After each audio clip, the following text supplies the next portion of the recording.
Bom, pessoal, agora nós vamos ver então a relação entre Kp, que é a constante de equilíbrio determinada em termos das pressões parciais, e o Kc, que é a constante de equilíbrio em termos das concentrações em mol por litro, certo? Existe uma relação entre as duas.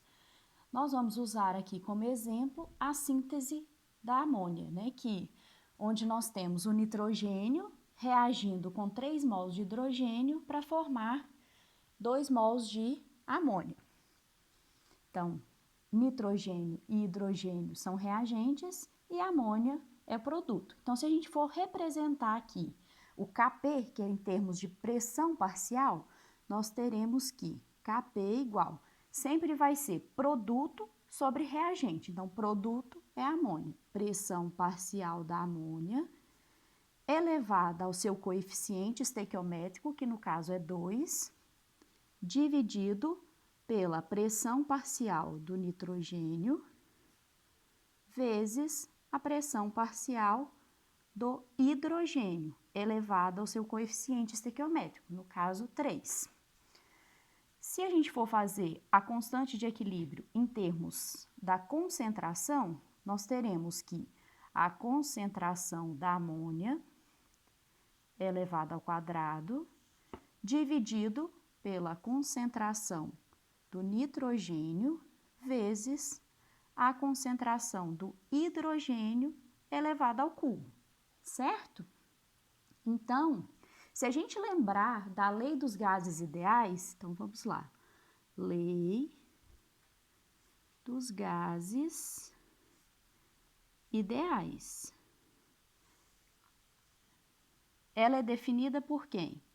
PV é igual nRT, onde P é a pressão, V é o volume, N o número de mols e R a constante dos gases ideais e T a temperatura, certo? A gente pode reorganizar isso aqui da seguinte forma, que a pressão vai ser igual ao número de mols dividido pelo volume, então o volume estava multiplicando, passa para o outro lado dividindo, vezes RT.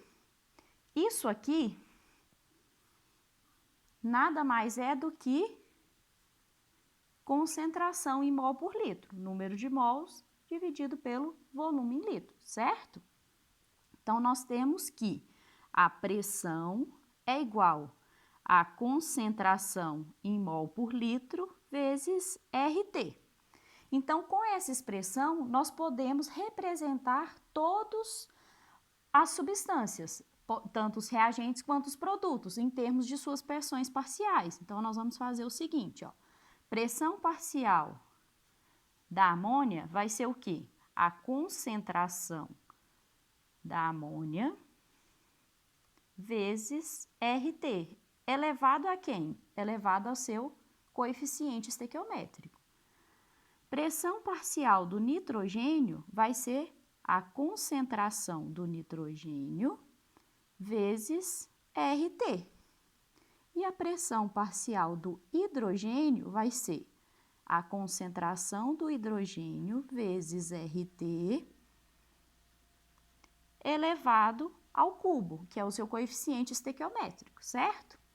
Nós podemos utilizar essas pressões parciais e substituir na expressão de Kp. Então, para isso, nós vamos fazer o seguinte.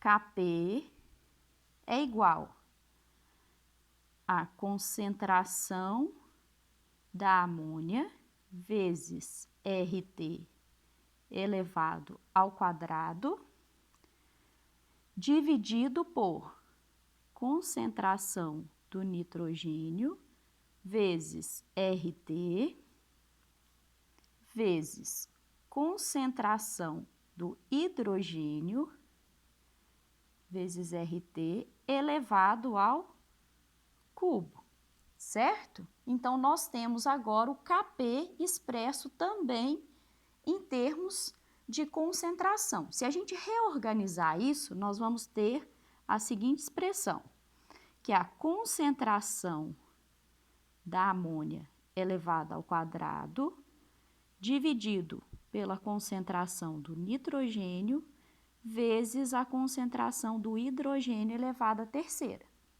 Isso tudo vai ser multiplicado por quem? Por RT ao quadrado, RT vezes RT ao cubo.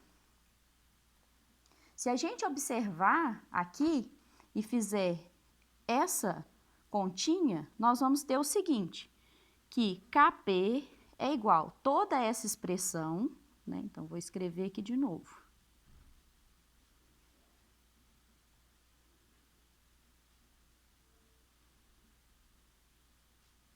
Só que agora, nós temos o quê? Se eu multiplicar RT vezes RT ao cubo, nós vamos ter RT à quarta, né? E aqui em cima eu tenho RT ao quadrado. Então, na verdade, se eu fizer isso aqui dividido por isso, eu vou ter RT elevado a menos 2, porque 4 menos 2, né? Aqui seria 2, só que 2 estaria do lado de baixo, né? No denominador. Como eu passei ele para cima, ele sobe com o sinal contrário, então vai ficar menos 2. Isso aqui, se a gente extrapolar, a gente vai verificar que a gente pode fazer uma generalização, que é o que a gente chama de delta N. Delta N é quem? O número de mols de produto menos o número de mols de reagente. Então, quantos mols eu tenho de produto? Eu não tenho 2 mols de produto? 2. Quantos mols eu tenho de reagente? Eu tenho 1 mol de nitrogênio e 3 mols de hidrogênio.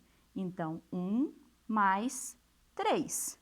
Então, 2 menos 1 mais 3, 4, certo? Então, 2 menos 4 vai dar menos 2. Então, com isso, ficou válido a generalização que a gente usa, que sempre o delta N vai ser número de produtos menos o número de reagentes. E com isso, a gente vai ter, então, a nossa equação que vai representar o Kp em relação ao Kc, que vai ser quem?